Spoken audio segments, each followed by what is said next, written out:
Mimi mwanaume wangu mpakani nakuja kutafuta kijana, nina mambo mengi nimeyapitia nyuma. Hawa wazee wenzangu tunashindwana.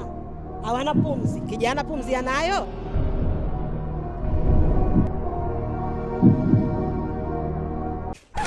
Shangazi, Bibisa kusue gari ulisema utanunulia. Baby, si nimekununulia nguo hizi jamani. Ona, nimekununulia nguo hizo hapa. Hebu tu enjoy bana. Baada ya mwaka mmoja nitakununulia gari. Mwaka? Yeah, hivyo tu. Enjoy. Let's enjoy.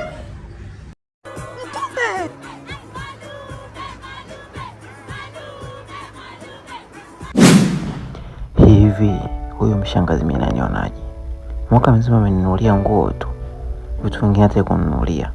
Kazi yake kununulia pombe tu na kunilewesha. Sasa huyu namwendea kwa mganga, nitamloga.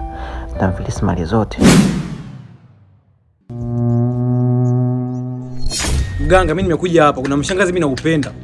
Ila haunihudumii. Imagine mwaka mzima umeninunulia nguo tu. Na waambie ununulie gari speti baada ya mwaka mmoja ndo watanunulia gari. Sasa mimi nataka uroge, yaani uchanganyikiwe. Uache na familia yake unihudumie mimi tu, unipatie kila kitu. Unilipie kodi, unilipie nyumba, magari, kila kitu. Hem, naomba umloge.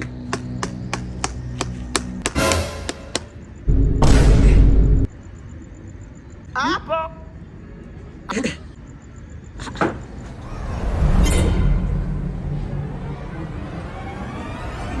Ni wewe.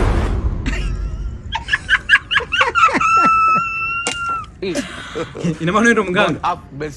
Kwa nataka uniloge. Kule mjini njoo na akili pesa utazikuta. Kila uganga wote mwanetu. Kwa tunafanyaje sasa? Tuondoke tu. Kwa maisha mimi na mshangazi.